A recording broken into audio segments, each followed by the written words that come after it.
होगा।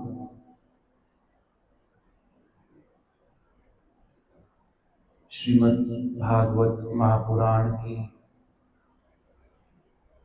इस अति दिव्य, अति मंगलमयी, सर्व पाप नाशिनी, सारे कलह को समाप्त करने वाली श्रीमद् भागवत महापुराण की कथा में बहुत बहुत स्वागत है।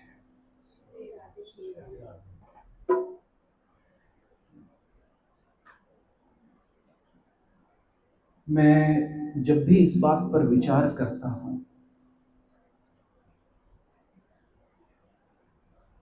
कि इस तरह से सहज में, सरलता से, बगैर प्रयास किए, बड़े सहजता से ये कथा कब मिलती है।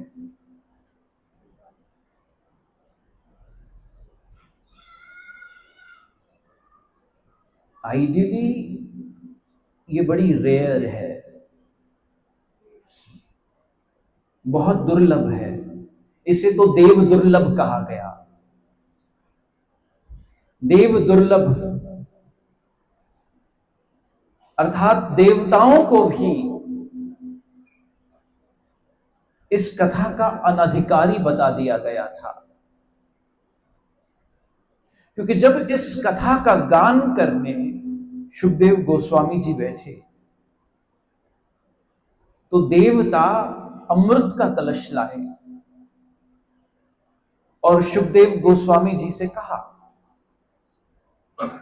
कि आप ये कथा मुझे सुना दीजिए और उसके बदले ये अमृत का कलश ले लीजिए। और वो कौन सा अमृत का कलश था तो जो बड़े यत्नों के बाद समुद्र मंथन करके देवताओं ने प्राप्त किया था।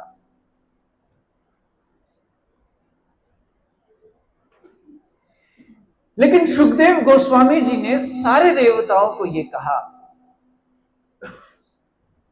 कि तुम कांच के टुकड़े देकर मुझसे मणियां लेना चाहते हो।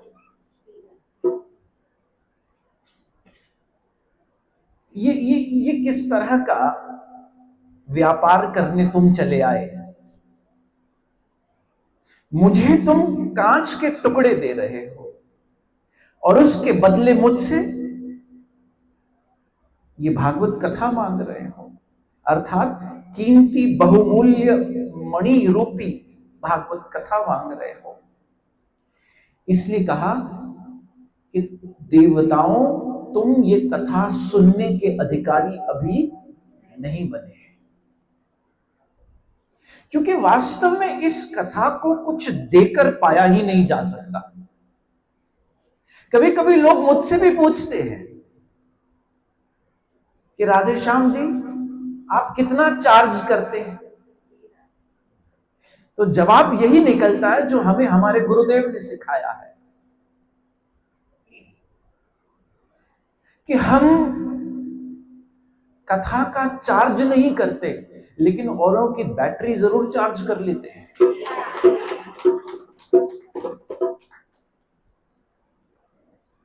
क्योंकि इसे कुछ देकर पाया ही नहीं जा सकता, और अगर देकर पाने का प्रयास भी किया तो फिर कथा का जो मूल रूप है, द सब्सटेंस, द तत्व बिहाइंड इट, वो समझ में नहीं आएगा। इसे तोला ही नहीं जा सकता। और जब विचार गहरा होता है और मैं ये सोचता हूं कि इतनी सरलता और सहजता से ये कैसे मिली हमें, तो एक ही मन में बात आती है, इसके पीछे मेरे गुरुदेव की और साक्षात श्री हरि की कृपा है। जिस तरह से जब कोई बहुत ही पैसे वाले घर में रहने वाली सेठानी, बड़ी सेठानी जब खुश हो जाती है तो वो अपने तिजोरी में से जो सबसे कीमती रत्न, हीरे, मोती पड़े हैं, वो दान करने लगती है। जब रानी बड़ी प्रसन्न होती है, बड़ी खुश होती है, तो उसे जो मिलता है उसे वो कीमती मणि देने लगती है।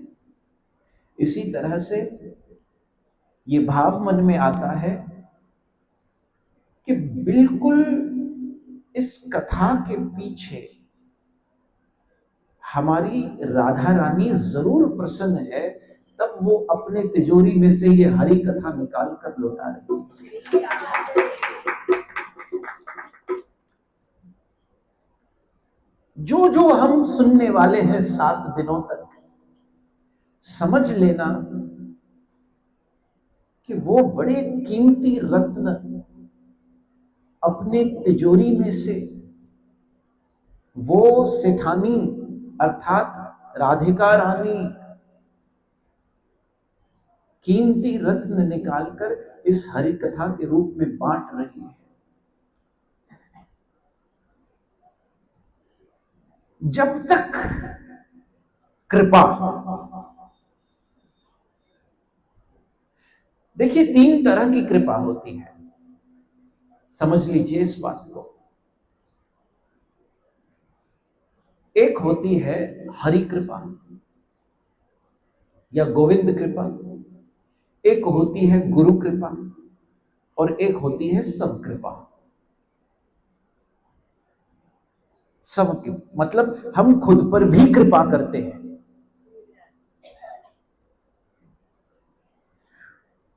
और हरि कृपा और गुरु कृपा इसमें कोई भेद या अंतर नहीं है।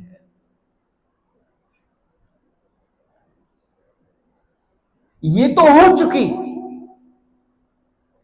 लेकिन ज्यादातर हम पीछे छूट जाते हैं जब सब कृपा नहीं कर पाते, मतलब हम खुद पर कृपा नहीं कर पाते। और खुद पर कृपा करने का मतलब क्या है, अर्थ क्या है, कि हम 7 दिनों तक इस कथा में जो भी सुने, अगले 7 दिनों तक उस पर हमारा मंथन चलता रहे। और देखिए कार्तिक मास आरंभ हो रहा है, कल से दामोदर महीना आरंभ हो रहा है, और इससे बेहतर कोई और अवसर हम सबके लिए, या हम सबके लिए इससे बेहतर कोई कृपा का योग बन ही नहीं सकता था कि समय भी साथ दे रहा है। वो ये समय साथ दे रहा है, कार्तिक मंथ जैसा शुभ मंथ, शुभ मास आरंभ हो रहा है, जो आत्म साक्षात्कार की वृद्धि के लिए, भक्ति की वृद्धि के लिए सबसे सर्वश्रेष्ठ माना जाता है। उसके साथ साथ ये योजन अर्थात कोई ऐसा योग बना, कुछ लोगों ने विचार किए कि चलो भागवत कथा करते हैं। कहां गई मैया? इन्हें कुछ दिन पहले डेंगू हो गया था, लेकिन फिर भी कथा में बैठी है। मैंने कहा 7 दिनों तक तो सुनोगे ना? बिल्कुल ठीक है, कोई तकलीफ नहीं है। और आज देखिए ठाकुर जी की कैसे कृपा हुई कि ये आप सबके सामने बैठकर कथा सुन रही है, जबकि इनकी उम्र कितनी है आपकी? अच्छा नहीं बताती है उम्र, ठीक है मत बताइए, कोई बात नहीं, आप लोग गैस कर लीजिए कितनी होगी। तो देखिए कि ये संकल्प था, और फिर ऐसी तैयारी लग गई सब। हमने सोचा कि अब संकल्प हुआ है तो आगे बढ़ते हैं, सबने हिम्मत दिलाई कि आगे बढ़ते हैं। और देखिए समय ने भी साथ दिया, शरीर ने भी साथ दिया। इसका ये मतलब है जगह ने भी साथ दिया कि जगह भी हो गई, हम सब आकर बैठ भी गए, मौसम ने भी साथ दिया।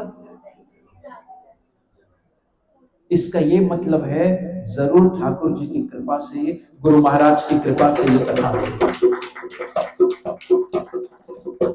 बस अब एक कृपा करनी है, और वो करनी है हमें खुद पर। श्री राधे सब कृपा करनी है, और हमें कोई अन्न जल भी नहीं त्यागना, कोई दिन रात भी नहीं बैठना, क्योंकि अभी थोड़ी ही देर में हम थकने लगेंगे, खासकर जो नीचे बैठे हैं, और जो बाहर बैठे हैं आप चिंता मत कीजिएगा, मैं कल बाहर आके कथा करूंगा। श्री राधे।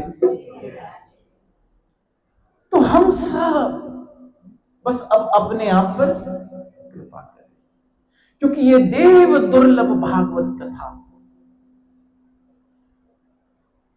बड़े कृपा के बाद प्राप्त होती है। इस भागवत कथा को सबसे पहले गुणगान करने वाले शिवजी थे। शिवजी के शीश से गंगा प्रकट होती है, गंगाधारी जटाधारी उन जटाओं से गंगा बहती हुई। तो शिवजी गंगाधारी भी हैं और शिवजी कथाधारी भी हैं। गंगा भी शिव से ही प्रकट हुई। गंगा जी ब्रह्मलोक में थी। आगे हम कथा में सुनेंगे कि ब्रह्मलोक से जब गंगा जी को पृथ्वी पर आना था, तो गंगा मैया ने कहा कि यदि मैं अपने बहाव से, अपने तेज से इस पृथ्वी पर आऊं तो पृथ्वी फाड़कर निकल जाऊं, मुझे धारण करने वाला कोई चाहिए। तो भोलेनाथ हिमालय की चोटी पर बैठ गए और गंगा मैया सरसराती हुई ब्रह्मलोक से इस पृथ्वी लोक पर प्रकट हुई। शिवजी के जटाओं से बहती बहती बहती ऋषिकेश होती होती हरिद्वार पहुंची। तो शिवजी थे जो गंगाधारी भी बने, और वो शिवजी ही थे जो कथाधारी भी बने। सबसे पहली बार इस भागवत कथा का गान शिवजी ने मां पार्वती को करवाया, और उसी समय वहां शुक बैठा बैठा उस कथा को सुन रहा था।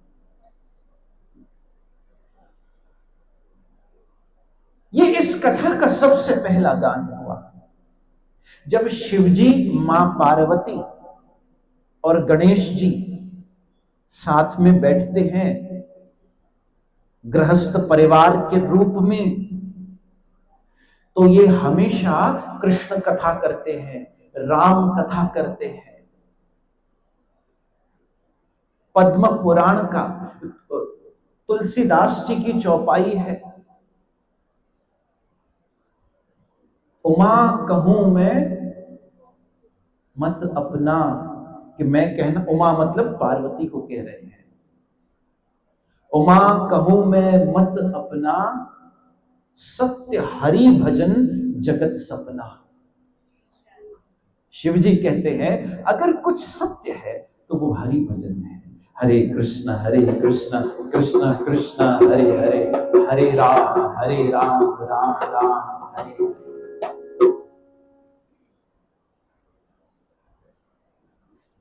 इसलिए श्रीमद् भागवत महापुराण की ये देव दुर्लभ कथा, जिसके महत्मय को हमने कुछ दिनों तक सुना कि किस तरह से धंधुकारी जो प्रेत योनि में था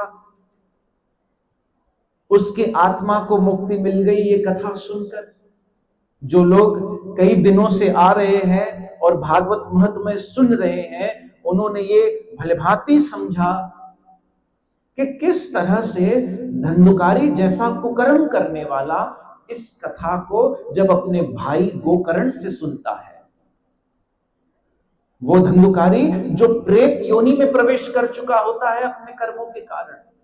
और प्रेत योनि कौन सी योनि है? जब शरीर ने इतने पाप किए होते हैं कि अब उसके लिए अब नया शरीर तैयार ही नहीं हो पा रहा, वो किसी और योनि में जाने लायक नहीं बना अब तक, तब जाकर उसे प्रेत योनि में प्रवेश मिल जाता है कि भोगते रहो प्रेत योनि में जब तक तुम्हें नया शरीर नहीं मिलता। धंधुकारी ने खूब मांस मदिरा, खूब नॉनवेज खाया, खूब माता पिता को मारा था, खूब जुआ खेला था, खूब परस्त्री संग किया था, और इसके कारण उसे प्रेत योनि मिली। और जब अपने भाई गोकर्ण के पास गया तो गोकर्ण ने कहा कि तुम्हारा मैं पिंडदान करके आता हूं, धंधुकारी चिंता मत करो। तो जवाब में धंधुकारी कहता है मेरे 1000 पिंडदान हो चुके हैं लेकिन अभी तक मुक्ति नहीं मिली। ऐसे कुकर्म हो जाते हैं कि ये पिंडदान की विधियां भी कार्य नहीं करती। भागवत महात्म्य में श्लोक आता है कली दावानलम सर्व साधनम भस्मदाम गतः, कि कलयुग के दावानल अग्नि में सारे जो साधन थे मुक्ति के वो भस्म होकर राख हो चुके हैं। यहां न योग काम आएगा, यहां पर न ध्यान काम आएगा, यहां न तप चलेगा, न ही कोई कर्मकांड चलेगा, यहां तो बस हरि का नाम चलेगा। कलयुग केवल नाम आधारा, सिमर सिमर नर उतरे पारा, बस वही चलेगा यहां। इसलिए गोकर्ण ने 7 दिनों तक इस भागवत कथा का मंगल गान किया और धंधुकारी की आत्मा दिन प्रतिदिन अपने पापों से मुक्त होती चली गई और वापस भगवत धाम चली गई। समस्त जीवों को मंगल करने वाली श्री राधे, समस्त जीवों को पुण्य प्रदान करने वाली, समस्त जीवों के सोए हुए भाग्य को जगाने वाली ये भागवत कथा।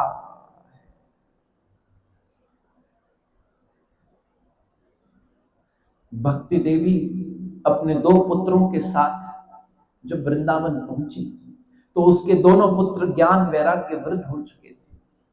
देव ऋषि नारद ने इसी भागवत कथा का ज्ञान करके फिर से ज्ञान और वैराग्य नाम के दोनों पुत्रों को तरुण किया। देखिए, जब हम ये कथा सुन रहे हैं ना, अभी तो महत्मय आरंभ हुआ है, अब मुझे पहला श्लोक पढ़ना है मंगलाचरण का। आज हम पहला स्कंद सुनेंगे, चाहे रात के 12 बज जाए, चलेगा? कितने लोग बोलते हैं दिखाओ। श्री राधे, रुक मैं देखता हूं।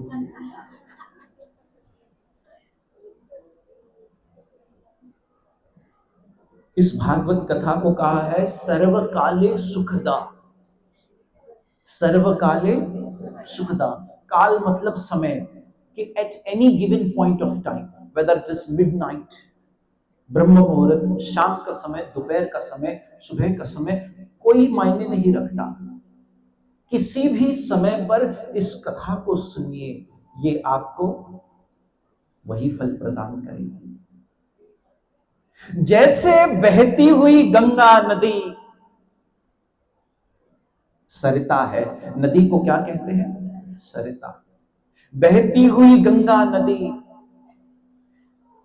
किसी भी समय पर आप चले जाइए और गंगा नदी में स्नान कर लीजिए, वो आपको स्वच्छ तो करेगी, स्वच्छ के साथ साथ पवित्र भी कर देगी।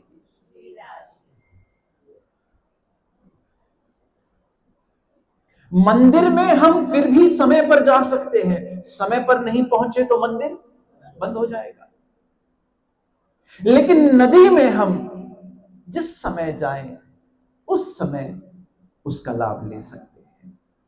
ऐसे ही ये कथा है, जिस समय आप सुनोगे ये आपको वही लाभ देगी, वही फायदा होगा, वही पुण्य मिलेगा इस कथा से।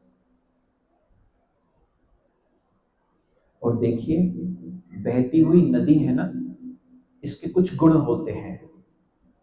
बहती हुई नदी आए हुए व्यक्ति से ये नहीं पूछती तू कौन है, कहां से आया है, तेरा धर्म क्या है, कौन से कंट्री का है, कौन से जात का है। जो आया उसे वैसा ही पुण्य प्रदान कर दिया, without any discrimination of caste, culture, creed, religion. ऐसे ही ये भागवत कथा जो सुनेगा, जिसके कानों में ये कृष्ण कथा जाएगी, उसका मंगल हो। ये नहीं देखती कि सुनने वाला कौन है। इसे सेक्ट में मत बांटिए प्लीज, इसे लिमिटेशंस में मत बांधिए। ये सुनने वाला कोई भी हो, ये भागवत कथा उसे वो पुण्य जरूर प्रदान करेगी, उसके जन्म जन्म जन्म जन्मांतर के पापों को जरूर नष्ट करेगी। और देखिए, नदी की एक और क्वालिटी है, जैसे आप अगर उसके तट पर जाएं तो वो जो पानी बह रहा है ना, आज वो पानी जो बहकर चला गया, कल वो पानी नहीं होगा, लेकिन फिर भी उसका महत्व कम नहीं होगा। गंगा मैया सदियों से बह रही है, लेकिन आज भी मां गंगा का महत्व कम नहीं हुआ। मतलब हर दिन पानी वहां बदल जाता है, हर दिन गंगा नई हो जाती है, नई होते हुए भी वो पुरातन है, वो पुरानी है। इसीलिए इस कथा, इस भागवत कथा को कहा भागवत महापुराण। इसे पौराणिक पुराण का दर्जा दिया कि ये पुरानी होते हुए भी, ऐतिहासिक होते हुए भी, हर दिन जब भी सुनो कुछ नया प्रदान करके चली जाती है। बोलिए श्रीमद् भागवत महापुराण की। आइए हम श्रीमद् भागवत महापुराण के प्रथम स्कंद के मंगलाचरण श्लोक की तरफ आगे बढ़ते हैं। बड़ा महत्वपूर्ण श्लोक, अगर आप मेरे साथ न कह पाओ तो मन ही मन कहिएगा।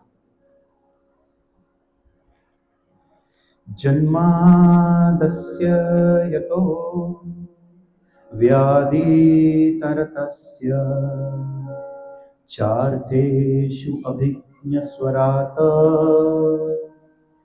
तेने ब्रह्महृदया आदि कवये मुह्यन्ति यत्सुरः तेजो वारिमृतं यथा विनिमयो यत्र त्रिसर्गो अमृषा धाम्ना स्वेन सदा निरसतकुहकम्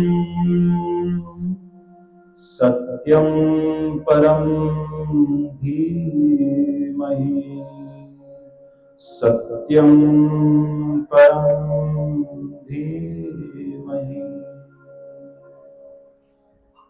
मंगलाचरण श्लोक श्री वेद व्यास जी द्वारा भागवत का सबसे प्रथम श्लोक। जन्मादस्य यतः, इस श्लोक का, भागवत का आरंभ हुआ इस एक बात को समझाने से, इस एक बात का महत्व प्रस्तुत करने से। जन्मादस्य यतः, जो भी इस ब्रह्मांड में, जो भी इस ब्रह्मांड में, चाहे स्थूल रूप से या सूक्ष्म रूप से, either in the gross form और सटल फॉर्म, जो कुछ भी है, उन सब का जन्म कृष्ण से हुआ है, उस सब की उत्पत्ति कृष्ण से हुई। जन्मादस्य चार्थेषु अभिज्ञ स्वरात तेने ब्रह्म हृदय आदि कवये। हे कृष्ण, हे पूर्ण ईश्वर, हे स्वयं भगवान, तेने ब्रह्म हृदय आदि कवये।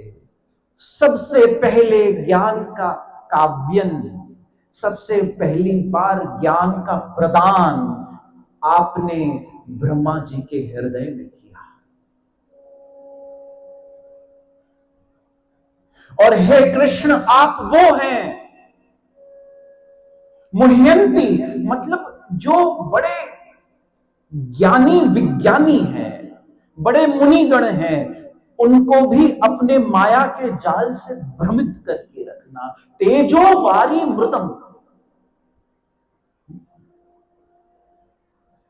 कि आपके द्वारा बनाई गई ये सृष्टि दिखती तो है लेकिन है नहीं। आपको यहां इस संसार में जो भी दिखता है वो सिर्फ देखने के लिए ही है।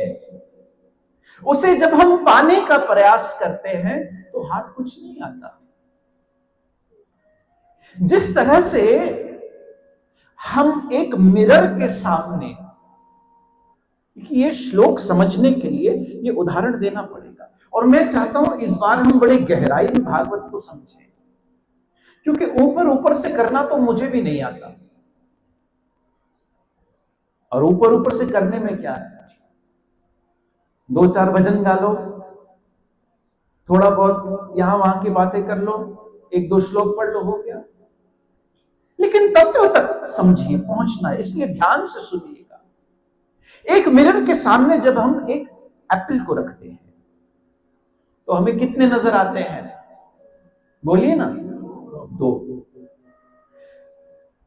एक ओरिजिनल है, एक उसका प्रतिबिंब है, उसका रिफ्लेक्शन है।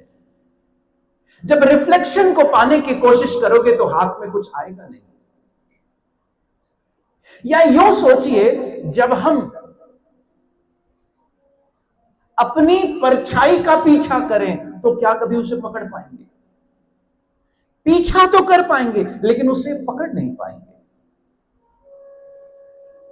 या इसी बात को एक और उदाहरण से समझाया गया भागवत में, जिसे मृग तृष्णा कहा गया, कि जब रेगिस्तान में सूर्य की किरणें रेगिस्तान के कणों पर पड़ती है तो it appears as if there is water, ऐसा लगता है वहां पानी है, और जो मृग हैं उस पानी को पाने के लिए आगे बढ़ते हैं, आगे बढ़ते हैं, आगे बढ़ते हैं, आगे बढ़ते हैं, लेकिन पानी उतना ही दूर चला जाता है, दूर चला जाता है, और एक समय आता है कि वो ऐसे ही प्यासे मर जाते हैं।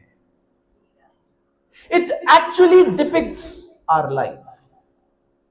ये इस बात को प्रतीत करता है कि आप अपने आप से पूछिए, क्या हम भी बचपन से वो सुख जो दिख रहा है उसे पाने के लिए आगे तो बढ़ते हैं, लेकिन जब आगे बढ़ते हैं वो मिल जाता है, फिर लगता है यार कुछ मिला ही नहीं और कुछ चाहिए।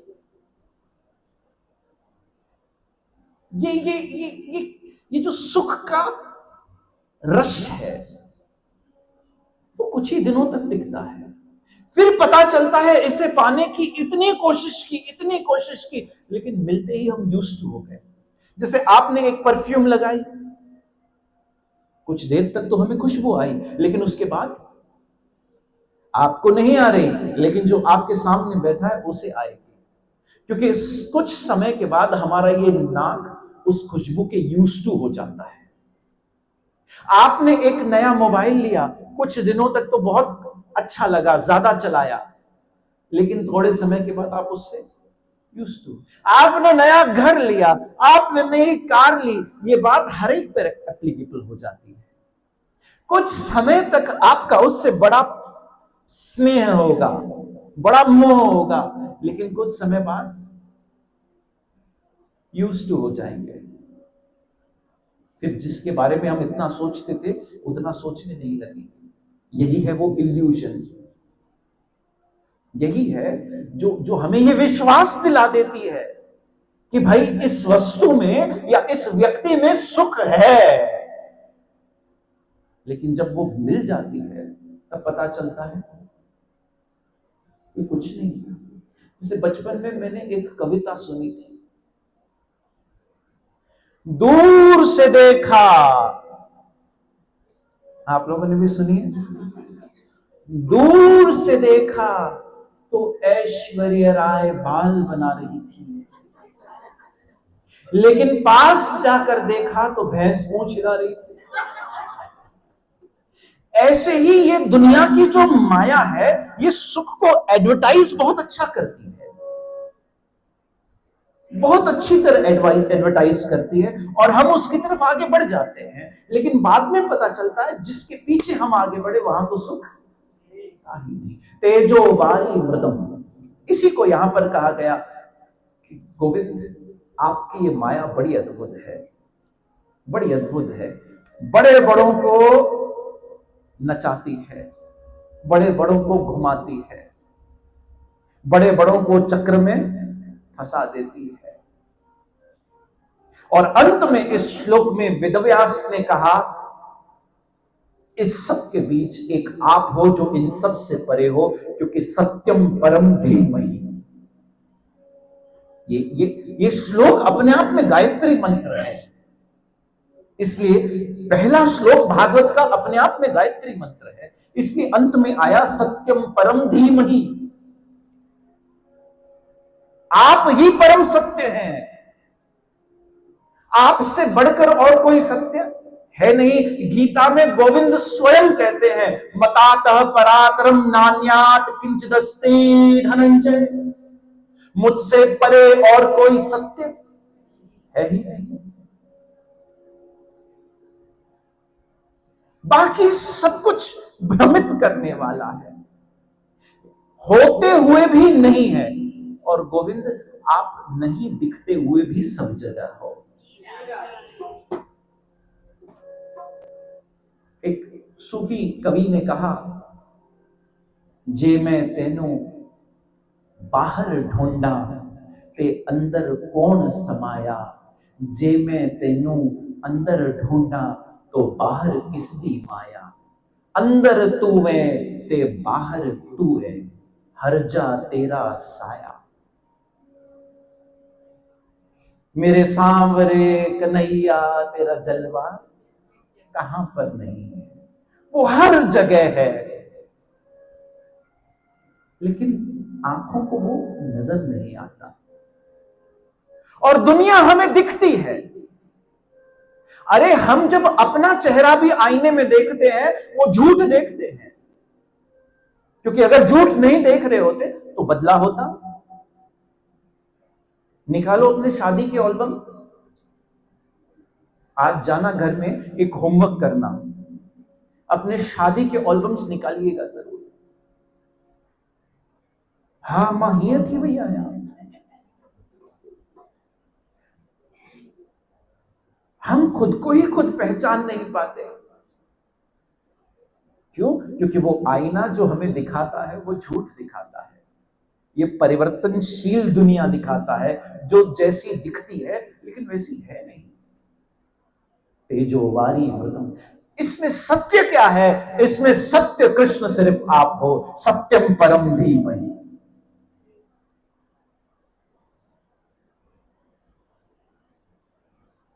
जगत सपना हरि भजन अपना, बाकी सब सपना, बोलिए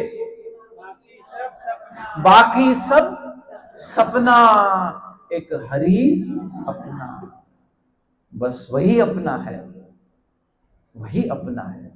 और इस बात को मान लेना कि मेरा सिर्फ कृष्ण है, यही परम सत्य है, यही परम सत्य है, मेरा सिर्फ कृष्ण है। आगे दूसरे श्लोक में वेदव्यास जी धर्म के बारे में कहते हैं।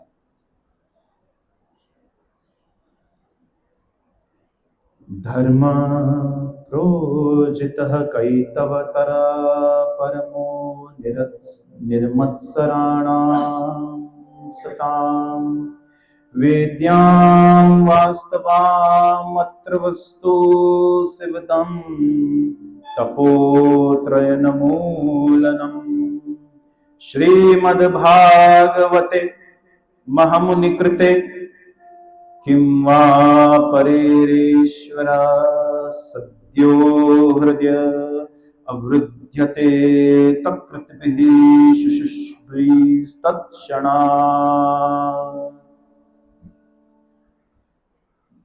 दूसरा श्लोक मंगलाचरण भागवत का आरंभ होता है धर्म प्रोजितः। ये श्रीमद् भागवत महापुराण सारे असत्य धर्मों का तिरस्कार करती है, रिजेक्ट करती है। असत्य धर्म किसे कहते हैं? वैसे धर्म अपने आप में कभी असत्य नहीं हो सकता। धर्म सत्य था, सत्य है और सत्य रहेगा। लेकिन इस श्लोक में समझिएगा इस बात को, धर्म प्रोजितः, कि धर्म प्रोजितः का अर्थ है कि जिस धर्म में, अर्थात जब धर्म हमें भगवान के समीप न ले जाए, भगवान के प्रति, ईश्वर के प्रति हमारे हृदय में प्रेम प्रकट न करे, तो फिर वो धर्म नहीं है। हरे कृष्ण कृष्ण कृष्ण हरे हरे, हरे राम राम राम हरे हरे, हरे कृष्ण कृष्ण कृष्ण हरे हरे, हरे राम राम राम हरे हरे। आज हम देखते हैं हमारे भारत में कि अंधविश्वास किस तरह फैलता जा रहा है। आप लोग देखते होंगे कि कई ऐसे रील्स आते हैं जिसमें कोई ऐसे बाबा या बेबी, आजकल बाबा भी है तो बेबी भी फैशन में है, बाबा या कोई बेबी कहती है मां को यह अर्पण करो, क्या अर्पण करो? मांस, पशुओं का मांस अर्पण करो, सारे तुम्हारे दुख दूर हो जाएंगे।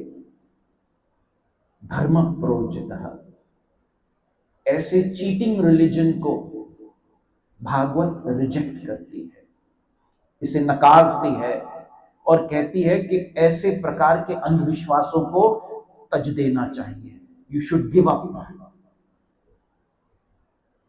कोई क्या कह रहा है, और हमारे भारत में है ना पूरी छूट है। कोई भी ये कपड़े पहनने के लिए, बाबा जी के कपड़े पहनने के लिए, बाबा जी का रूप बनाने के लिए कोई डिग्री थोड़ी लेनी है, किसी से परमिशन थोड़ी लेनी है। कोई कहीं भी बैठ गया और अपने अंधविश्वास की दुकान को चलाने लगा। अगर यहां पर हम भी एक झाड़ू रख ले और हर आने वाले इंसान को झाड़ू मारें, तो ये हॉल तो छोड़िए, ये पूरी गली भर जाएगी और मेरा नाम पड़ जाएगा झाड़ू वाला बाबा।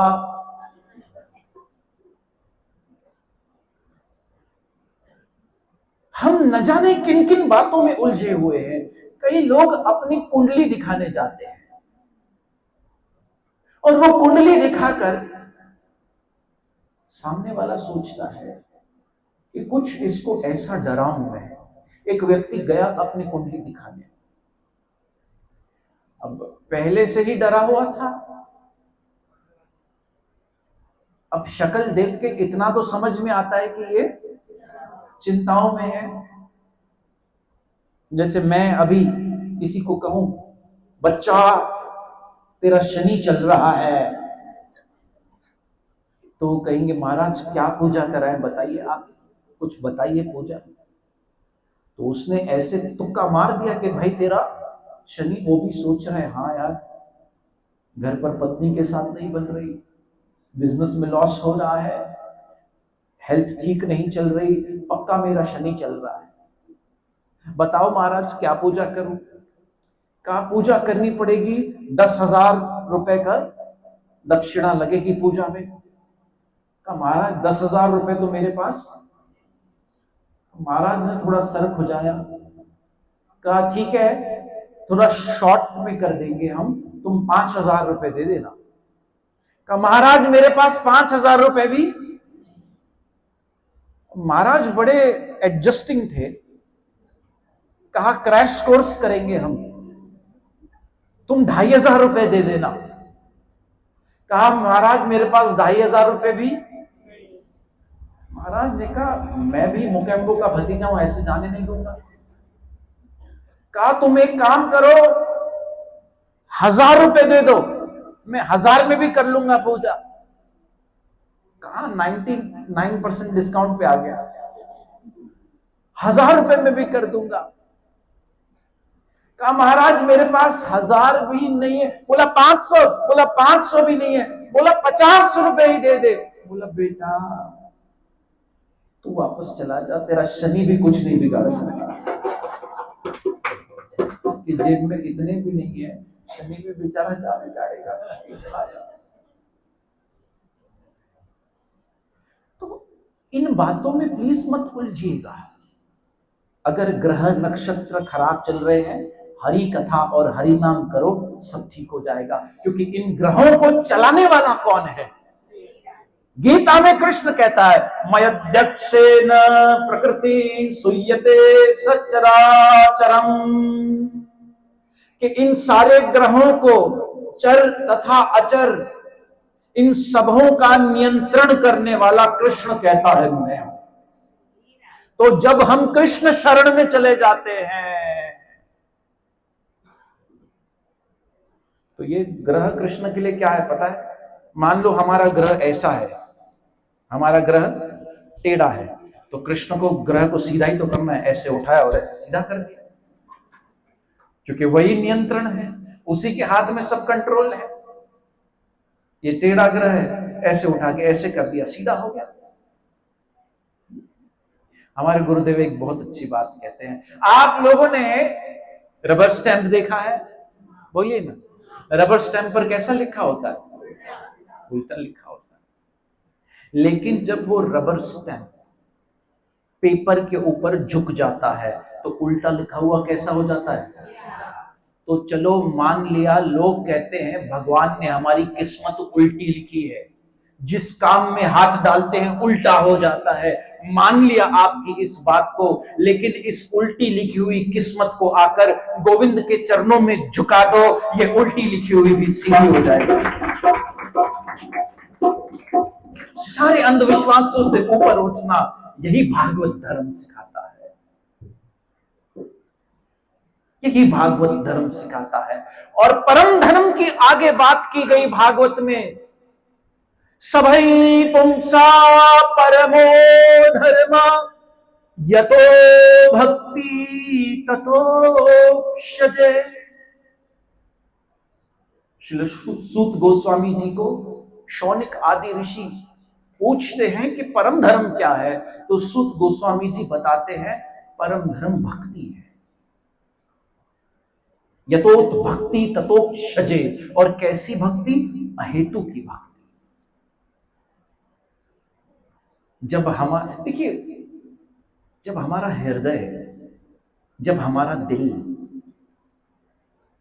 जैसे हमारे जीवन में कोई बहुत प्रिय है, जिससे हम बहुत प्यार करते हो, हमारी बेटी हो सकती है, बेटा हो सकता है, पति हो सकती है, पत्नी हो सकती है, किसी की फियांसे हो सकती है, किसी की गर्लफ्रेंड हो सकती है, वो भी बोलना पड़ता है आजकल। जिसके लिए हम, जिससे हम बहुत प्यार करते हैं, जिस तरह उसके लिए सोचते हैं, उसके लिए कुछ करना चाहते हैं, जब उसी भाव को जब उसी भाव को हम गोविंद में लगाने लगते हैं, उसी को भक्ति कहते हैं। इसलिए छोड़ना नहीं है, बस उस भाव को मोड़ना है। छोड़ना नहीं है, उसी भाव को, उसी प्रेम को, उसी प्रीति को मोड़ना है। जब प्रीति वस्तु में होती है तो वो आसक्ति कहलाती है, जब प्रीति व्यक्ति में होती है तो वो मोह कहलाती है, और जब वही प्रीति गोविंद में होती है तो वो भक्ति कहलाती है। आपको कोई चीज बड़ी अच्छी लगती है, आपकी उसमें आसक्ति हो जाती है। कोई व्यक्ति बड़ा अच्छा लगता है, उसमें मोह हो जाता है। लेकिन जब गोविंद अच्छा लगता है तो उसमें भक्ति हो जाती है। सभैवं सा परमो धर्म यदोद्भक्ति तदोक्षजे। सबसे बड़ा। इसलिए श्रीमद् भागवत सारे कैतव धर्मों का विनाश करती है और कहती है एक भक्ति रूपी धर्म स्थापित हो। हर कोई श्री कृष्ण के प्रति, उनके चरणों के प्रति अपनी प्रीति रखे, उनसे प्रेम करे, और वही प्रदान करने वाली ये भागवत कथा है। आगे इसी श्लोक में बड़ी अद्भुत बात कही। साध्यो हृदय अवरुध्यते त्रितिभिः शिशुभिस्तत्क्षणात्, कि ये भागवत जन्म जन्म जन्म जन्मांतर के एक जन्म की बात नहीं की। यहां पर कहा कि जितने भी जीव ने जन्म लिए, उन सब में उससे जितने भी कुकर्म हुए, जितने भी अपराध हुए, जितने भी पाप हुए, उन सबको मिटाकर जीव के अंदर कृष्ण के प्रति शुद्ध भक्ति स्थापित कर सकती है। लेकिन कैसे कर सकती है? अंत में कहा तत्क्षणात्, विद इन अ सेकंड, एक क्षण में, एक क्षण काफी है। हमारे परम गुरुदेव श्रील प्रभुपाद जी से किसी ने पूछा कि how many life times does it take to achieve Krishna? उन्होंने बड़े एग्रेसिवली जवाब दिया, 1 मिनट, एक क्षण चाहिए सिर्फ कृष्ण को पाने के लिए, एक क्षण चाहिए। अरे भाई, एक वही तो मिलने के लिए है, बाकी सब बिछड़ने के लिए है। एक भगवान ही है, इन शब्दों पर ध्यान दीजिए, एक भगवान है जो मिलने के लिए है, बाकी सब बिछड़ने के लिए है।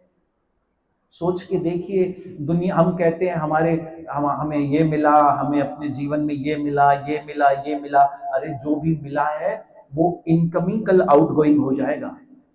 आज मिला है तो कल जाएगा भी। लेकिन जिस को कृष्ण मिला, उसी को सब कुछ मिला। जिस को कृष्ण मिला, उसी को सब कुछ मिला। इसलिए तत्क्षणात्, एक क्षण लगता है बस। ये मैं नहीं जानता, यहां आप जितने लोग बैठे हो, आप बैठे हो, नींद अच्छी थी, मालोरी का यहां नहीं, आप बिल्कुल सो सकते हैं। हमने अंदर बेड्स रखे हैं, नहीं सॉरी, अंदर बाथरूम है, ऊपर कमरे हैं, आप चाहें तो सो भी सकते हैं। और अगर कोई ऐसे आंखें बंद करके बैठा है तो अपने आजू बाजू देखना जरा, चुंडी पाए जो। लेकिन वो पता है, वो मानेंगे नहीं कि हम सोए थे, वो कहेंगे हम तो हरि की समाधि में लीन थे।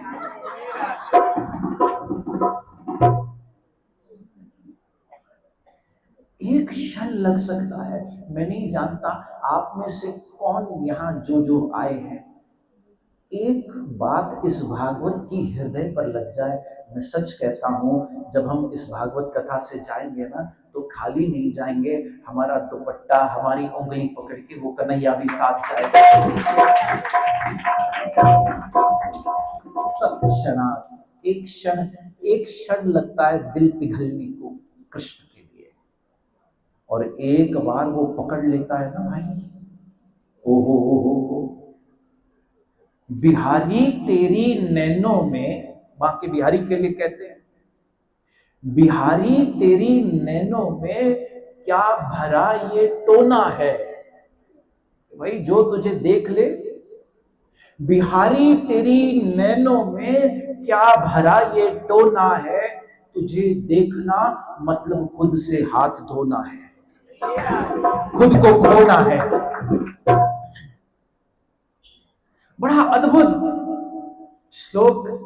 सारे धर्मों का परित्याग करके एक भक्ति रूपी धर्म को, कृष्ण प्रेम रूपी धर्म को हृदय में स्थापित करती हुई, और कितना समय लगेगा, तत्क्षणात एक क्षण में हो जाएगी। तीसरे श्लोक में मंगलाचरण के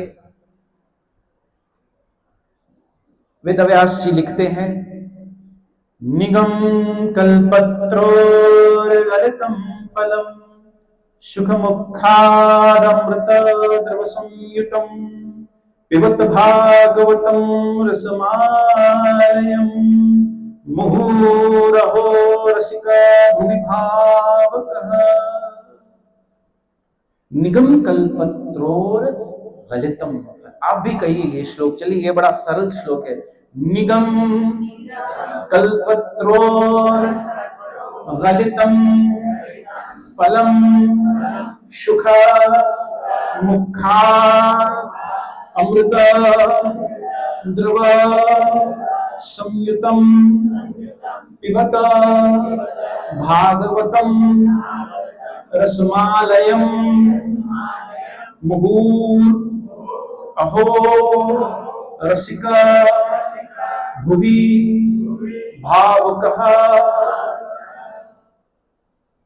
निगम कल्पत्रोर गलितम फलम, इस भागवत महापुराण को कल्पत्रु वृक्ष के समान बताया। कल्पत्रु वृक्ष क्या होता है? जिसके सामने बैठो और जो मांगो वो दे देता है, ये कल्पत्रु वृक्ष है। निगम कल्पत्रोर कौन सा? वेद के, अब समझिए, वेद के जितने भी अंग हैं, उन वेदों के अंग से जो जो लाभ जीव को मिल सकते हैं, चाहे वो कर्म कांड के द्वारा हो, ज्ञान कांड के द्वारा हो, या उपासना कांड के द्वारा हो, इन तीनों प्रकार के विधियों से जो भी फल की प्राप्ति होती है, ये भागवत रूपी कल्पत्रु वृक्ष वो सब कुछ दे देता है। और इसके फल को गलितम फलम बताया गया, मतलब बिल्कुल पका हुआ। गलितम फलम रसमालयम, ये पूरी तरह से रस से भरा हुआ है। It is full of nectar. लेकिन इसे सुनना किससे चाहिए?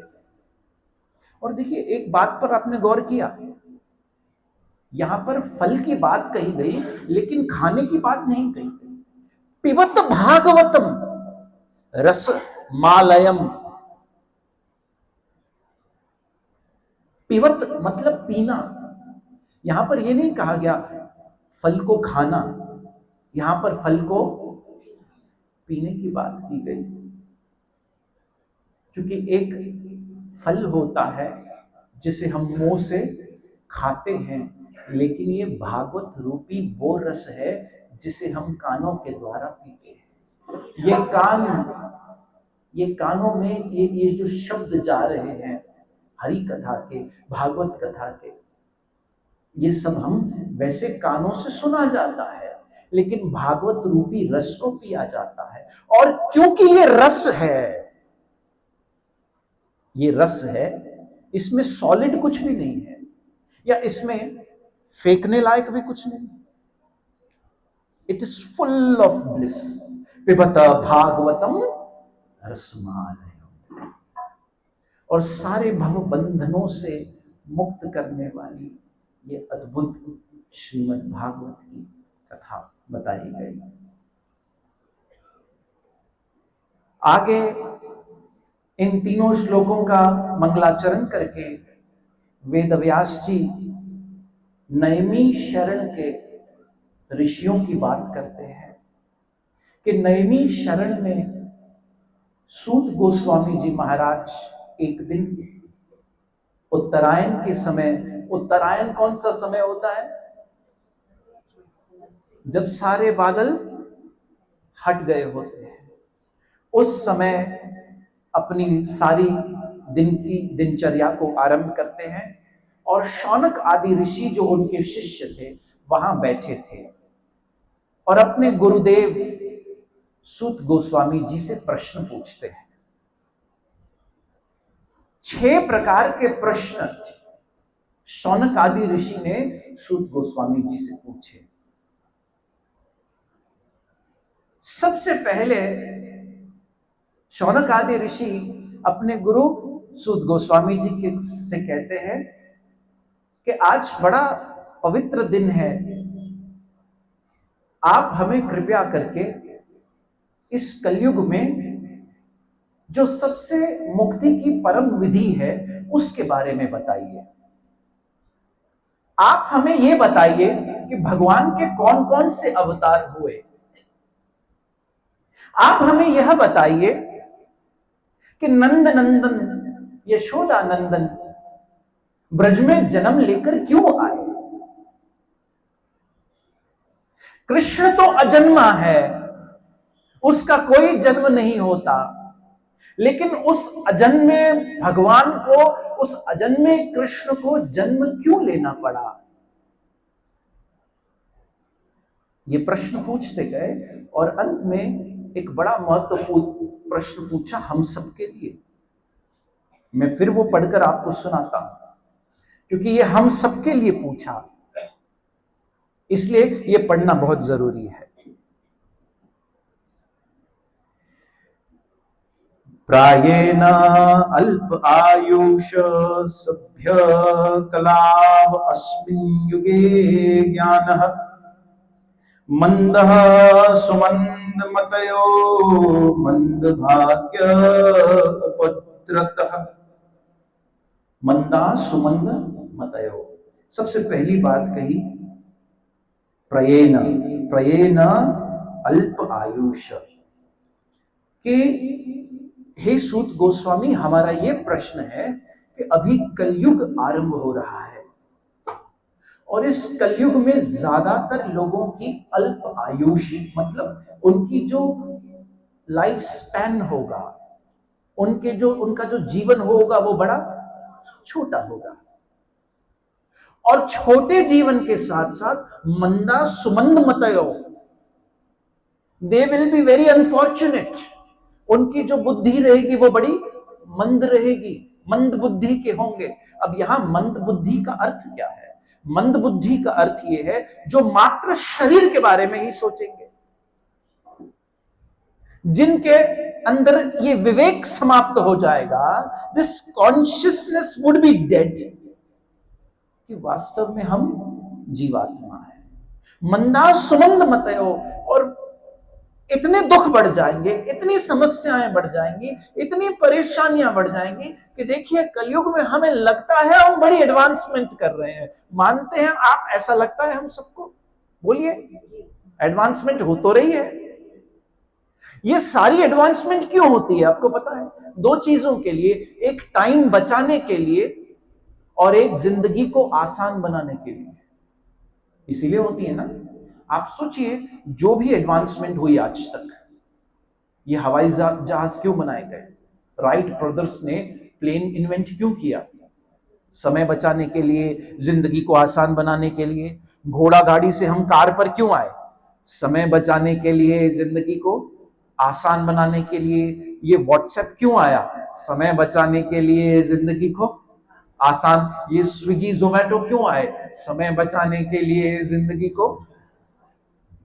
लेकिन मेरा प्रश्न ये है जब ये सब कुछ, जरा सोचिए, आपके अंदर से ही जवाब आएगा, जब ये सारी एडवांसमेंट समय बचाने के लिए हुई, फिर भी आजकल किसी के पास समय नहीं है। हर कोई कहता है भाई मेरे पास तो टाइम नहीं। समय बचाने के लिए सब किया गया, लेकिन आजकल किसी के पास भी समय है ही नहीं। उल्टा जो हमारे हमारे बड़े बुजुर्ग हैं घर में, वो कहते हैं भाई हमारे पास बहुत समय हुआ करता था, आजकल तो वो भी बिजी हो गए हैं। ऐसे लगता है किसी ने जॉब पर बिठाया, भाई रोज 2 घंटे तो बैठना है, ये करना है। ऐसे तो मंदा सुमंद मतयो, कि वो मंद हो जाएंगे, वो नहीं जान पाएंगे उनका भला किसमें और उनका बुरा किसमें। और दूसरी बात क्या कही थी मैंने, जिंदगी को किसकी आसान हुई? बताइए भाई, किसी की आसान हुई? आप देखिए, एक प्रॉब्लम का हम सॉल्यूशन ढूंढते हैं तो वो सॉल्यूशन नया प्रॉब्लम क्रिएट कर देता है। ठीक है, घोड़ा गाड़ी से हम कार पर आए, बहुत अच्छी बात है। ऐसी कार भी आ गई जो 0 to 100 3 सेकेंड्स में चली जाती है। एक पत्नी ने पति से कहा, Honey today is my birthday, क्या गिफ्ट दोगे आज मुझे? पति ने पूछा क्या चाहिए?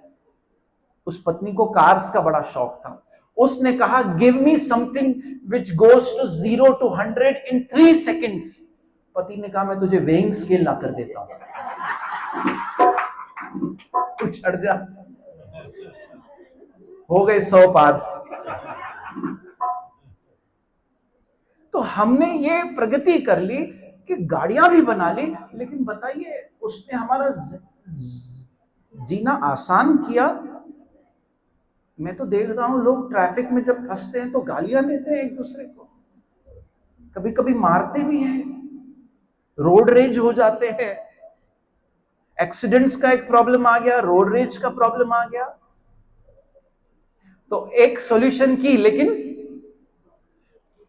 फ्लाइट बनाई, प्रॉब्लम सॉल्व हुआ, लेकिन उस सॉल्यूशन से, वैसे भी ये बहुत फेमस हुआ है, एक नया आ गया प्रॉब्लम। तो मंद सुमंद मतयो, तो हमारे हित के लिए शौनक आदि ऋषि श्री सूत गोस्वामी जी से पूछते हैं कि आप बताइए कि कलयुग में जीवों का भला कैसे होगा? वो तो मंद बुद्धि के हो जाएंगे। पहले के समय में अगर गुरु, एक गुरुकुल में जो बालक पढ़ते थे, अगर एक बात गुरु कह देता था तो वो उनके दिमाग में रजिस्टर हो जाती थी। लेकिन आज आप देखिए, मैं आपसे आपके घर के किसी व्यक्ति का फोन नंबर भी पूछूंगा ना, याद नहीं होगा। मुझे भी याद नहीं है। आज से ज्यादा नहीं, मेरे ख्याल से 20-30 साल पहले भी लोगों को फोन नंबर तो याद रहते थे। मैंने तो कई लोगों को देखा उनको खुद का भी याद नहीं होता है। कहा मिनट मां डिसी बताया, ऐसे देख के बताते हैं वो। मंद सुमंद मतयो, कि ये जो व्यक्ति की मेमोरी है वो घटती चली जाएगी। और अभी आर्टिफिशियल इंटेलिजेंस आता जा रहा है, तो नेचुरल इंटेलिजेंस की जरूरत क्या है?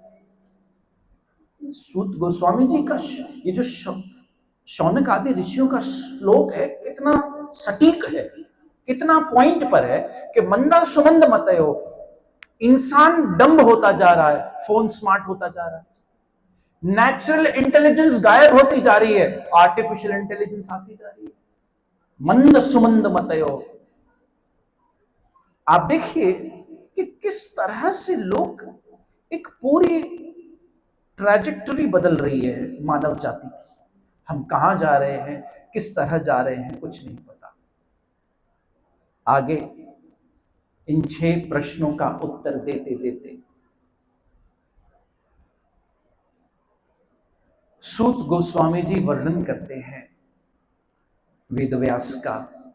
अब भागवत में, भागवत कथा के मुख्य 3 पात्र हैं। एक भागवत की रचना करने वाले श्रील वेद व्यास जी, जो भगवान के अवतारों में से एक है। वेद व्यास कौन है? भगवान के अवतार। सूत गोस्वामी जी ने 24 अवतारों का वर्णन किया भागवत में। इसी अध्याय में, पहले स्कंद में 24 अवतारों का वर्णन किया, और उसमें से जो 18वें अवतार थे उनमें वेदव्यास जी का नाम आया। दैट मीन्स भगवान स्वयं वेदों की रचना करने के लिए इस धरती पर वेदव्यास के रूप में अपीयर हुए, प्रकट हुए। इसीलिए नाम पड़ा वेद व्यास। वेद व्यास मतलब क्लासिफिकेशन, और वेद मतलब ऋग्वेद, सामवेद, यजुर्वेद और अथर्ववेद। तो वेदव्यास जी अर्थात भगवान का ही स्वरूप सबसे पहले पात्र वेदव्यास जी हैं, जिन्होंने भागवत की रचना की। दूसरे पात्र हैं शुकदेव गोस्वामी जी, जो वेदव्यास के बेटे हैं, जिन्होंने ये भागवत सुनाई। और तीसरे पात्र हैं महाराज परीक्षित, जो पांडवों के पौत्र हैं, ग्रैंडसन ऑफ पांडवास, जिन्होंने ये भागवत सुनी। तो पहले स्कंद के पहले अध्याय में जब ये 6 प्रश्न पूछे, तो सूत गोस्वामी जी ने तीनों के बारे में बताया। सबसे पहले वेदव्यास जी के बारे में बताया। वेदव्यास जी जब सारे वेदों की रचना कर चुके थे, 18 पुराणों की रचना कर चुके थे, 108 उपनिषद की रचना कर चुके थे, हर जाति, हर वर्ग, हर बुद्धि के व्यक्ति को मन में रखकर सारे विभाजन करते हुए अंत में उन्होंने महाभारत की रचना की, कि महाभारत एक ऐसा ऐतिहासिक ग्रंथ बन जाए जिसमें सब आ जाए, सारे एक कथा रूप में, हर कोई सुने, हर कोई देखे, हर कोई जाने, उसे कुछ बातें समझ में आ जाए वेदों की। अब वहां आकर वो रुक गए, लेकिन फिर भी उनके मन में संतोष नहीं था, सेटिस्फैक्शन नहीं था। मन में कहीं असंतोष सा बना हुआ था, जिसे कहते हैं कि वो वर्क सेटिस्फैक्शन नहीं मिला था अभी तक। जब हम कोई भी कार्य करते हैं, उसका फल क्या होता है? उस कार्य को करने का फल यह होता है कि आपके अंदर में एक तृप्ति आ जाए कि I have given my best and this is what it is. Ved Vyas ji ने सारे पुराणों की रचना कर दी, शास्त्रों की रचना कर दी, उपनिषद की रचना कर दी, लेकिन फिर भी मन में अशांति थी। अपने गुरु को याद किया, देव ऋषि नारद को याद किया। जब भी मन में कंफ्यूजन हो, जब भी हम डिस्ट्रैक्टेड हो, जब भी हमारे लाइफ में हमें कमी सी लगने लगे, याद रखिएगा उस कमी को पूरी करने वाले हमारे गुरुदेव ही हो सकते हैं।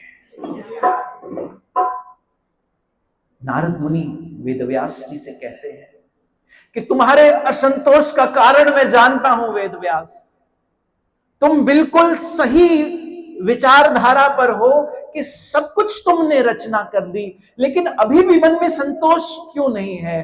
क्योंकि वेदव्यास, तुमने हृदय को प्रेम से भरने वाली कृष्ण कथा की रचना नहीं की। तुमने श्रीमद् भागवत महापुराण जैसे उस ग्रंथ की रचना अभी तक नहीं की, जिस ग्रंथ में कृष्ण के लीलाओं का गुणगान किया गया है। इसलिए मैं तुम्हें आशीर्वाद देता हूं कि तुम भागवत महापुराण की रचना करो। वेदव्यास जी अपने गुरु की ये बातें सुनते सुनते, नारद मुनि उन्हें भक्ति का महत्व बताते हैं कि देखो, तुमने जो अब तक रचना की है उससे लोगों का ज्ञान तो बढ़ेगा, नॉलेज तो उनका बढ़ेगा, लेकिन उनके हृदय में प्रेम नहीं आएगा, उनके अंदर फिर भी प्रेम की कमी होगी। इसलिए तुम्हें ऐसी रचना करनी पड़ेगी जिसमें ज्ञान भी हो और उसके साथ साथ प्रेम की वृद्धि भी हो, प्रेम भी बढ़े। क्योंकि याद रखिएगा, ज्ञान किसे कहते हैं? ज्ञान हमें सिर्फ पता बताता है। ज्ञान हमें सिर्फ क्या बताता है? पता बताता है। जैसे आप दिल्ली गए और दिल्ली में आपको पता है कि आपका जानने वाला कोई यहां रहता है। मान लीजिए आपकी बहन रहती है। अगर आपके मन में उसके प्रति प्रेम नहीं है तो ये ज्ञान होते हुए भी कि वो कहां रहती है, आप जाओगे नहीं? जाओगे? नहीं जाओगे। मां छो वनस असांखे इज्जत न ॾींदा आहिनि। मन में प्रेम नहीं है, ज्ञान है वो कहां है, लेकिन आप वहां जाओगे नहीं। ज्ञान सिर्फ पता देता है। और अगर आपकी कोई बचपन की सहेली जिससे आप मिले भी नहीं हो लेकिन आप बड़ा प्यार करते हो और पता चल गया वो यहां रहती है, आप उसके घर पहुंच जाओगे, क्योंकि ज्ञान सिर्फ पता देता है लेकिन प्रेम वहां पहुंचा देता है। इसीलिए हे वेदव्यास, तुम कृष्ण कथा की रचना करो, भागवत महापुराण की रचना करो, जो कृष्ण के गुणगान गाए। वेदव्यास जी बद्रिकाश्रम गए। जो लोग बद्रीनाथ चले थे हमारे साथ, उन्होंने देखा वहां एक सरस्वती नदी बहती है और वहां आज भी व्यास गुफा है। वेदव्यास जी बद्रिकाश्रम पहुंचे, सरस्वती की नदी के तट पर बैठे, अपने गुरुदेव नारद मुनि का ध्यान करते हुए भागवत की रचना आरंभ कर दी। नारद मुनि वेदव्यास को अपने जीवन के बारे में बताते हैं कि हे वेदव्यास, मैं अपने पूर्व जन्म में एक दासी का पुत्र था। भक्ति का महत्व समझाते हुए कि मैं अपने पूरे पूर्व जन्म में एक दासी के घर पैदा हुआ था, लेकिन सौभाग्य ये था कि मेरी माँ जो दासी थी वो बर्तन मांजती थी, लेकिन संत के आश्रम में मांजती थी। नौकरी कहाँ मिलती है वो भी बड़ा महत्वपूर्ण होता है। मैं देखता हूं कई बार हमारे यहाँ जो वैष्णव हैं, जो हरिनाम लेते हैं, जो सत्संग से जुड़े हैं, उनके घर में जो मेड्स आती हैं वो उनको भी हरिनाम सिखा देते हैं। उनके घर में जो हाउस हेल्प आती है वो उनसे भी माला करवा देते हैं, उनको भी सत्संग सुना देते हैं। इसलिए हम कहां से हमारे घर में धन आ रहा है वो बड़ा महत्वपूर्ण होता है। कहा कि मेरी मां बर्तन मांजती थी, दासी थी, लेकिन संतों के आश्रम में थी। हमारा कोई ऊंच कुल नहीं था, लेकिन मैं बैठ जाता था उन संतों से हरि कथा सुनने, बचपन से ही। ऊंच नीच जन्मे रहे संत को संत, युग बदल गए, समय बदल गया, लेकिन जिसके अंदर वो संत तत्व रहता है वो बाहर आता ही है समय पर। नारद मुनि बड़े छोटे थे, लेकिन जब संतों की कथा सुनते थे उन्हें बड़ा आनंद आता।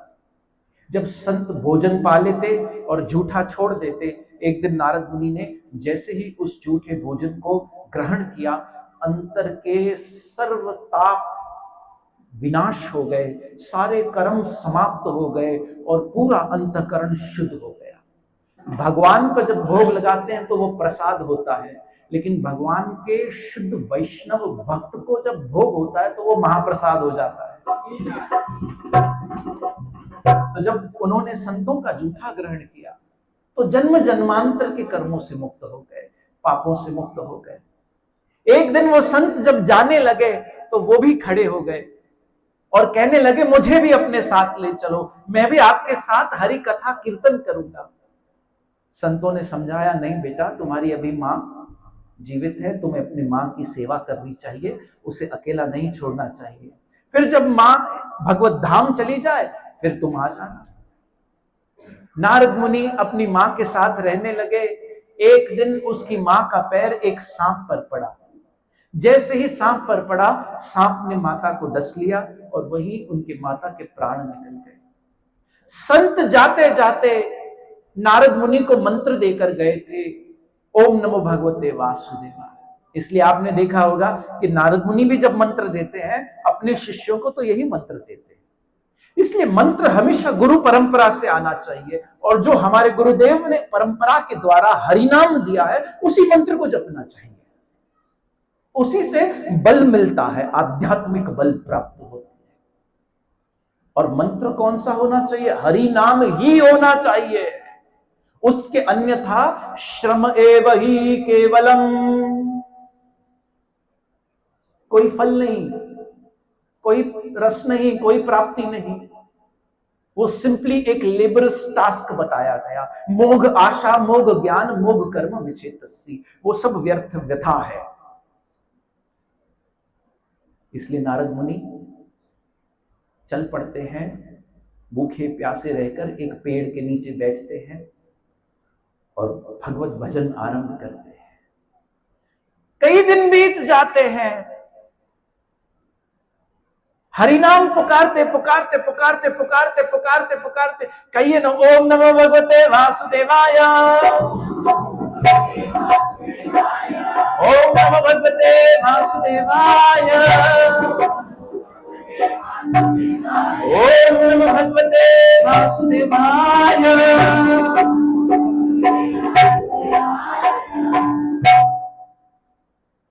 एक दिन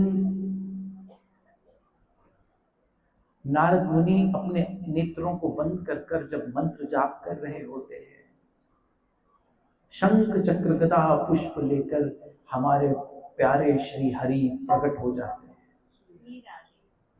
जब नारद मुनि दर्शन करते हैं तो अपनी पलक झपके उसके पहले वो अंतर ध्यान हो जाते हैं। नारद मुनि को बड़ा वियोग होता है, बड़ी पीड़ा होती है कि अभी अभी तो आए थे और अभी जी भर के आंखों ने आपको देखा भी नहीं था और आप अंतर ध्यान हो गए। वो आ तो जाए ए आबरे करम, एक सूफी ने कहा, ए आबरे करम जरा थम के बरस, इतना न बरस कि वो आ न सके।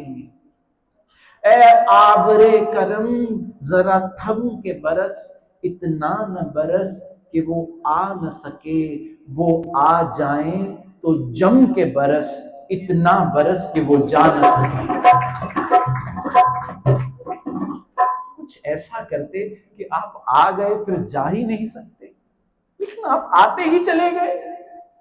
और नारद मुनि बड़े व्याकुल हुए। उसी समय आकाशवाणी होती है कि हे बालक, तुम अपने भक्ति के कारण, अपनी इस अटूट अकिंचन अनन्य भक्ति के कारण देवताओं के ऋषि नारद मुनि के नाम से जाने जाओगे, और तुम्हें जिस लोक में जाना है उस लोक में जाकर मेरा नाम संकीर्तन कर सकोगे। नारायण नारायण। ऐसे नारद मुनि ने अपनी कथा बताई। भगवान ने उनको वीजा फ्री एंट्री दे दी। किसी भी प्लेनेट पर जाओ, no visa required because you are diplomat. भाई नारद मुनि सबसे पहले डिप्लोमैट थे, जो जिस लोक में जाते तो उन्हें कोई आइडेंटिटी कार्ड नहीं लगता, कोई पासपोर्ट नहीं, किसी भी लोक में जा सकते थे। देवऋषि नारद ने वेदव्यास जी को भक्ति का महत्व समझाया। वेदव्यास जी सरस्वती किनारे भागवत की रचना करने बैठ गए, और जब भागवत की ग्रंथ की रचना हुई, अब वेदव्यास जी सोचने लगे कि ये ग्रंथ की रचना तो हो गई, मैं बूढ़ा होने आया हूं, ये ग्रंथ औरों तक कैसे पहुंचेगा? ये ग्रंथ औरों तक कोई सुनाने वाला चाहिए, क्योंकि जो संत होते हैं उनका कार्य स्वयं के लिए नहीं होता, वो पीढ़ी दर पीढ़ी आने वाले युगों के लिए कार्य करके जाते हैं। इसलिए वेदव्यास जी ने बहुत विचार किया कि इस भागवत कथा को मैं किसे सिखाऊं, किसको इसकी शिक्षा दूं। इसके लिए कोई परमहंस चाहिए, कोई दिव्य विभूति चाहिए, लेकिन उसके साथ साथ कोई ऐसा भी चाहिए जिसके हृदय में कृष्ण के प्रति प्रीति हो, भक्ति हो।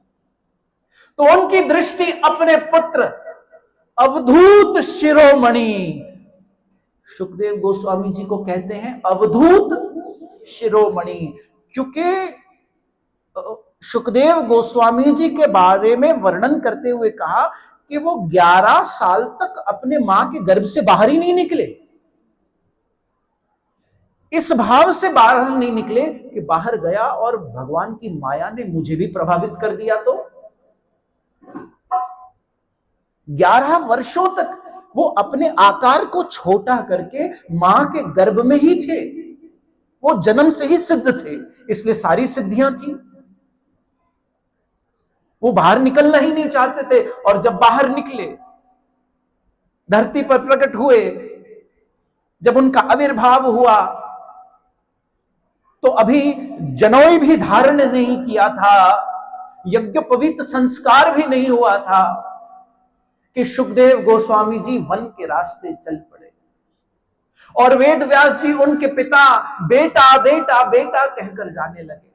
शरीर पर एक तन का कपड़ा नहीं था। सामने सरोवर में जब स्त्रियां नहा रही थी तो सुखदेव गोस्वामी तो गुजर गए, लेकिन जब वेदव्यास जी आए तो सबों ने अपने अपने अंग पर कपड़े रख दिए। तो वेदव्यास जी ने पूछा, सुखदेव से तुमने पर्दा क्यों नहीं किया?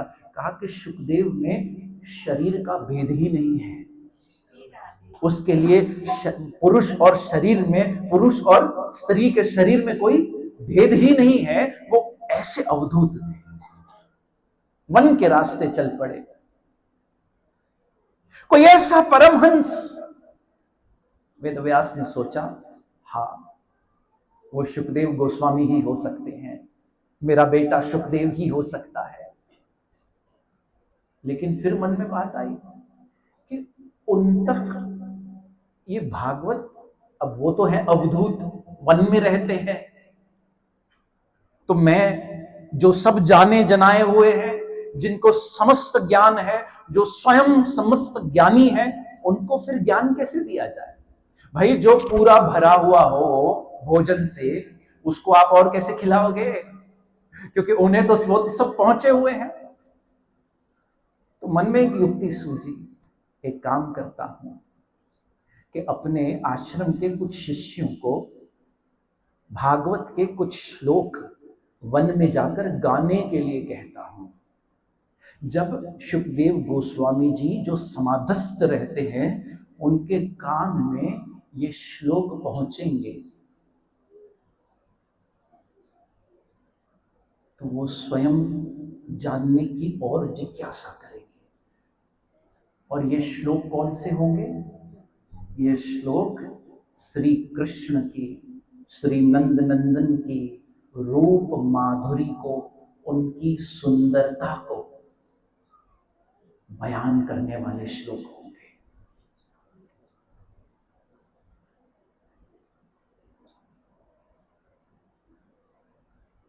तो वेदव्यास जी के शिष्य वन में पहुंचे, कौन सा श्लोक गाया, क्या गाया, आगे क्या हुआ, सुखदेव गोस्वामी जी ने वो श्लोक सुनकर क्या किया, ये हम कहीं पर छोड़ देते हैं कि कंटिन्यू करें?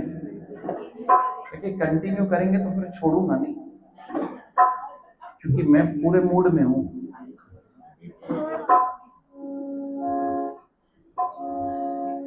मानना छगन,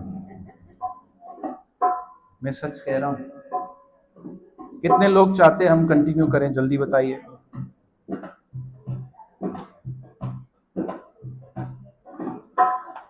कौन चाह रहा है? रुको, आपका मैं फोटो निकालना चाहता हूं, आपकी रिकॉर्ड कर रहा हूं आवाज। कौन चाह रहा है? हाथ उठाइए।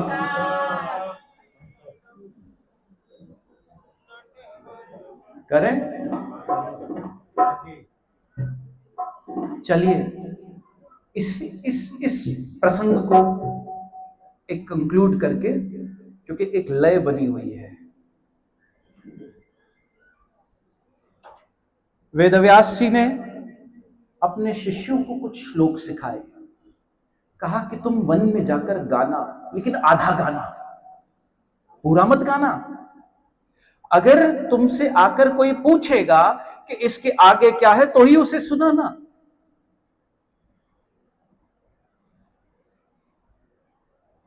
तो वेदव्यास जी के शिष्यों ने कहा ठीक है। गोचारण करने वन में गए। सुखदेव गोस्वामी जी समाधि में बैठे थे और इस तरह से उन्होंने गाना शुरू किया। दादा थोड़ा। बरहा पीड़म नटवर वपु कर्णयो कर्णिकारं बिभ्रद्वासा कनक कपीशं वैजयन्तीं चमालम्। बरहा पीड़म नटवर वपु। बरहा मतलब मोरपंख को कहते हैं, अपीड़म मतलब मोर मुकुट को कहते हैं। बरहा पीड़म नटवर वपु कर्णयो कर्णकारेण बिभ्रत वासः कनक कपीशम वैजयन्तीं चमालः। वो श्याम सुंदर जिसके सर पर मोर मुकुट सुसज्जित हो रहा है, वो कृष्ण जो पीली पीतांबर ऐसे ओढ़े हुए है जैसे मान लो हजारों लाखों सूर्यों का प्रकाश उदय हो रहा है, वो कृष्ण जिसके कानों में कनक कपीशम, जिसके कानों में कनेर का फूल लगा है। बस यहां तक कहकर रुक गए। बरहा पीड़म नटवर वपु कर्णयो कर्णिकारं बिभ्रद्वासः कनक कपीशं वैजयन्तीं चमाला। जिसके गले में वैजयंती की माला है। ये कहकर वो व्यास शिष्य चुप हो गए। सुखदेव गोस्वामी जी कहते हैं, हे ग्वालों, हे शिष्यों, आगे सुनाओ, क्योंकि जब तक मोर मुकुट आ गया, पीला पीतांबर आ गया, जब तक बांसुरी नहीं आई तब तक वो कन्हैया अधूरा है। कहा आगे सुनाओ। तुम चुप क्यों हो गए? बरहा पीड़म नटवर वपु कर्णयो कर्णिकारं बिभ्रद्वास कनक कपीशं वैजयन्तीं चमालम्। रंध्राण वेणुर अधर सुधा।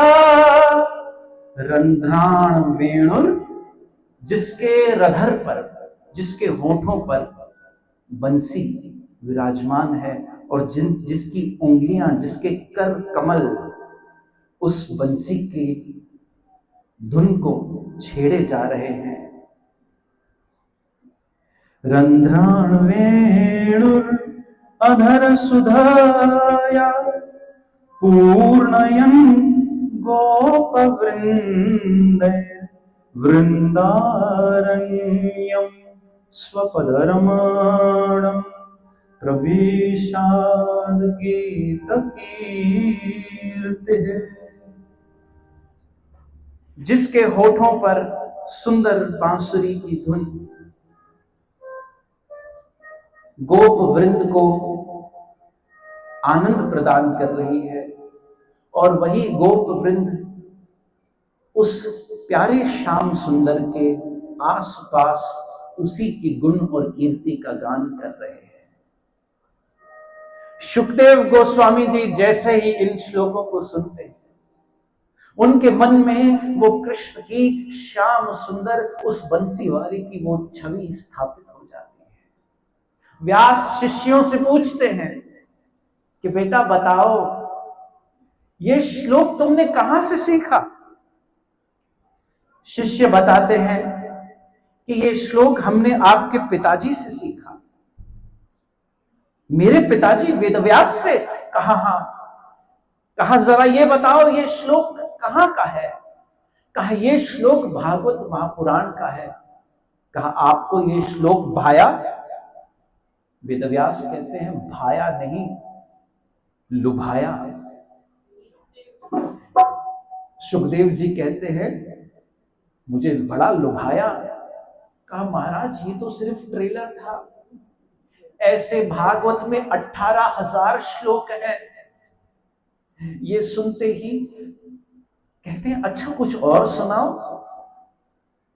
एक और श्लोक उन्होंने फिर सुनाया। कहा अभी आपने ठाकुर जी की रूप माधुरी, उनकी सुंदरता का गान सुना, अब उनके स्वभाव के बारे में भी सुनिए वो कैसे हैं। अहो बकीयम स्तनकालकूटम, अहो बकीयम स्तनकालकूटम। बड़ा अद्भुत श्लोक। अहो बकी, यहां पर पूतना का उदाहरण दिया जा रहा है। ये तीसरे स्कंद का श्लोक है। पहला जो श्लोक था वो 10वें स्कंद का था। अहो बकीयम स्तनकालकूटम, कि पूतना जो है वो बकी मतलब बकासुर की बगुला होता है ना, जो रूप बदलता है, ऐसे पूतना रूप बदल कर आई थी। स्तनकालकूटम, अपने स्तन पर काला विष, कालकूट मतलब बड़ा भयभीत विष लगाकर आई थी। जिगांस्या पापायाद अपिसादवी, लेभे गतिम धात्रि उचितिम ततोन्याम, कामवा दयालुम शरणम व्रजेम। कहा जो पूतना कृष्ण को विष पिलाने आई थी, लेभे गतिम धात्री उचितम, उसे वो गति मिली जो यशोदा को मिली। कृष्ण ने उसे वो गति दी जो, क्योंकि आखिर उसने अपनी ममता लुटाई, आखिर उसने ठाकुर जी को दूध पिलाया। इसलिए ये कृष्ण कैसे हैं आपको पता है महाराज? कहा कमया दयालुम शरणम व्रजेन, कि ऐसे दयालु हैं, ऐसे दयालु हैं कि पूतना उन्हें मारने आई लेकिन मेरे ठाकुर ने उन्हें तार दिया। ऐसे दयालु कृष्ण को छोड़कर हम किसकी शरण में जाएं? बस जैसे ही ये 2 श्लोक उन्होंने सुने, वो अपने पिता वेदव्यास जी के पास चल पड़े और कहा पिताजी मुझे ये भागवत आपसे सीखनी है। वेदव्यास जी ने कहा काम हो गया। सुखदेव गोस्वामी, ये कृष्ण है ना, इसका एक नाम शंकरषण है, ये अवधूतों को भी आकर्षित कर देता है। ये शिवजी जैसे भोले त्यागी वैरागी को भी अपनी ओर खींच लेता है, वही तो कृष्ण है। इति कर्षति कृष्ण, जो सबों को आकर्षण करे, जो फुल अट्रैक्टिव है। वेदव्यास जी सुखदेव गोस्वामी जी को संपूर्ण भागवत सिखाते हैं। आगे कथा आती है, जिसने ये भागवत सुनी उसकी, महाराज परीक्षित की। सुनना है आज? चलिए आज के सत्संग को हम यहीं विराम देते हैं। कल मैं उम्मीद करता हूं, अभी पहला स्कंद भी पूरा नहीं हुआ है, पहला अध्याय चल रहा है। कल मैं उम्मीद करता हूं हम सब समय पर आए, ताकि कल हमें आगे बड़े अद्भुत प्रसंग आएंगे। पहले ही स्कंद में कुंती स्तुति, भीष्म स्तुति, इसलिए हम यदि समय पर आएंगे तो इसे बड़े आनंद से, जैसे हम एक एक विषय को गहराई में समझने की कोशिश कर रहे हैं, वैसे समझने का प्रयास करेंगे।